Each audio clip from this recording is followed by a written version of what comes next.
Mas, nanti kalau sudah menemukan surat ini, jangan nangis. Tetap jaga anak. Memang aku bisanya membuat susah kamu. Maafin aku ya, Mas. Mungkin dengan jalan ini bisa membuat hidupku tenang. Maafin ya, Mas. Aku minta beribu-ribu maaf. Aku mati meninggalkan aib bagi keluarga ini. Mungkin sudah jalan hidupku. Di buku hitam kecil itu, ada semua data orang yang aku hutangi. Sampaikan permohonan maafku kepada mereka. Kalau bisa, hutangku dibayar pelan-pelan. Sekali lagi aku minta maaf. Aku sudah tidak kuat. Aku sudah tidak kuat lagi. Ini sudah jalanku. Sebuah pesan terakhir dari seorang istri, seorang ibu di Wonogiri terhadap suaminya dan seorang ayah dari dua anak. Nah, kita juga tahu bahwa Mbak Yunia adalah juga seorang ibu ya. Jadi pada saat itu tadi Mbak Yunia katakan sempat ada di titik tergelap ya, Betul. bahwa ingin mengakhiri hidup. Iya. Sempat ada sampai kepikiran seperti itu nggak? Kalau saya ingin tanya saja. Ada.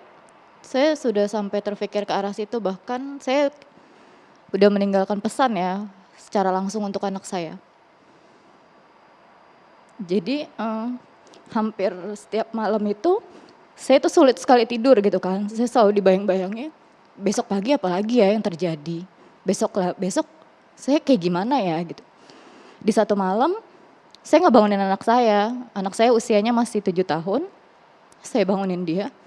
Dia tanya, "Kenapa, Ma?" Biasanya saya kalau bangunin dia karena saya ngerasa sakit dari sakit saya ya. "Kenapa? Mama sakit?" "Enggak, Mama cuma mau ngomong." "Kenapa?" "Satu hari ketika Mama nggak ada buat kamu baik-baik ya?" "Mama titip eyang. Mama nggak bisa ada sama-sama lagi untuk kalian." Sampai di titik itu.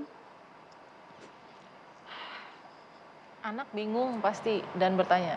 Ya, dia sama sekali nggak nanya, dia cuma meluk saya aja sih, sambil nangis. Dia mungkin juga bingung kenapa dan karena apa ya, itu aja sih. Tapi bisa kemudian mengurungkan niat itu? Saya mengurungkan niat itu karena saya ngelihat anak dan ibu saya itu, buat saya apa jadinya mereka tanpa saya gitu kan. Terus kayak, ya saya harus fight nih, saya harus melanjutkan hidup gitu kan. Mereka itu nggak pernah saya lihat, saya nggak pernah kenal mereka, kenapa harus saya takut gitu kan. Toh saya juga sudah menjalani kewajiban saya meskipun tidak sepenuhnya, tapi saya sudah berusaha gitu kan. Karena jeratan mereka kan luar biasa. Dan saya menganggap sebenarnya saya sudah melunasi apa yang saya pakai, hanya ya karena bunga mereka tinggi sekali kan. Jadi ya udah saya coba untuk ya udah saya harus kuat. Dan sampai sekarang apakah Mbak Yunia merasa sudah menyelesaikan semuanya? Masih ada yang belum terselesaikan, tapi saya menganggap semua udah selesai. Karena itu bukan kewajiban. Ya betul. Karena itu bunga di luar persetujuan. Ya betul. Atau hal-hal yang dilakukan secara pihak begitu ya. Ya saya merasa itu jebakan yang mereka ciptakan. Oke, satu lagi, itu kan pinjaman online yang aplikasinya ilegal ya, mohon maaf. Ya. Pinjolnya ilegal, Ya, tidak terdaftar betul. di OJK. Ya. Nah, pernah juga dengan yang legal tidak? Pernah. Pernah. Ya. Apa yang terjadi? Pinjol ilegal, Yang legal ya? yang legal itu mereka baik-baik ya. Maksudnya ya karena mereka pun ada di OJK. Betul, terdaftar di OJK ya? Ya Sudah. betul.